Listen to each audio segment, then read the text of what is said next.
Hello and welcome to today's Grammar Game Show. I'm your host, Will.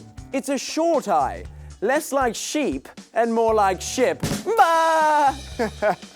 And of course, let's not forget Leslie, our all-knowing voice in the sky. Hello, everyone! Tonight we're going to ask you 3 questions about Present and past passives. That whodunit verb form that's made with be and a past participle. Okay, now let's meet our contestants. Hello all, my name's Celine. And contestant number 2? Contestant number 2. Oh dear, it seems. Oh.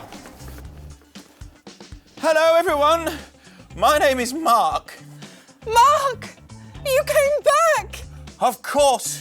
What is a herd of stampeding elephants compared to true love? Wow! Mark! Well, this is a first. Welcome back. We really need to feed the elephants less. Still, respect. Thanks, Will.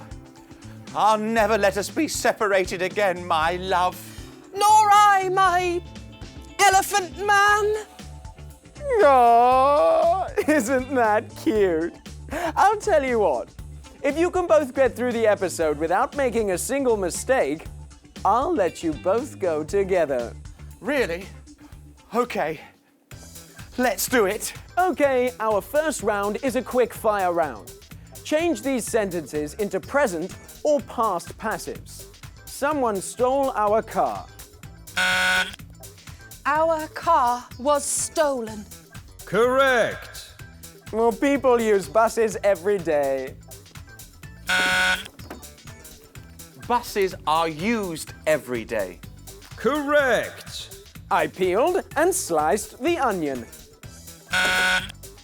The onion was peeled and sliced. Correct. Celine loves Mark. Mark is loved by Celine. Correct. Tell them, Leslie. The passive verb form is made using be and a past participle verb. The object of the active sentence is moved to the subject position and the verb is transformed. The tense applies to the be verb. Are or is for present and was or were for past. Good job, lovebirds. Have 20 points.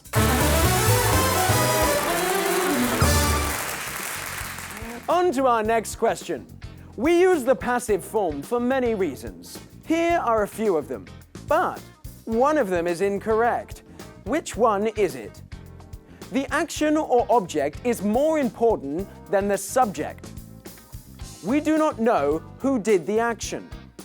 The person who did the action is obvious. The action or object is hypothetical or unreal. What is it? I don't know. Could be A. It could be A. It could be. I'm not sure. I'm going to have to hurry you. Trust me. To the end of Earth and back. The answer is D. Leslie! Correct. The passive verb form is only used for specific reasons, mostly concerning how the speaker views the object and the subject. If they consider the object or action to be more important than the subject, or if the subject is unknown or obvious, they are more likely to use a passive structure. Well done, lovebirds. All right, control yourselves. 3 points to both of you.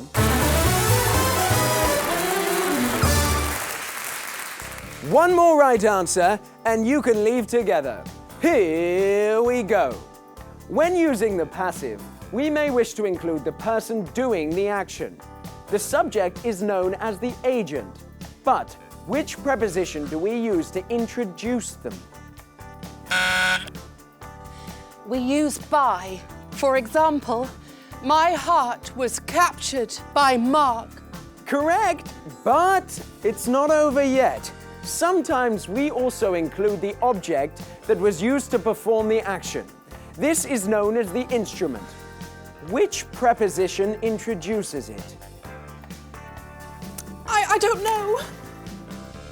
Nor do I. I'm sorry, we're not going to make it. But at least we'll be together. How touching. Can't let you drop like that. Look, With! The instrument is introduced using with. The door was unlocked with a key. Leslie, That's right! In a passive, if you wish to introduce the person doing the action, we use by. To introduce a tool that they have used, we use with. For example, the elephants were defeated by Mark with his bare hand. What a man! Indeed, Leslie. Well done, both of you. That brings us to the end of today's Gorama Game Show. You've passed. Here's what you've won. It's an unmatched set of wedding rings. I know something about love. Yes, in all the cafes, in all the worlds, she had to walk into mine. But that was such a long time ago. Go on. Go. With our blessing. Go on. Hurry up. We will drop you. It looks like we'll need 2 more contestants. Well, we'll see you again next week when... Ah! I made it! I'm alive! Levington! You too? Well, we really got to grease that tube. How do you feel? I feel invincible! Sorry, we can only help 1 person a day.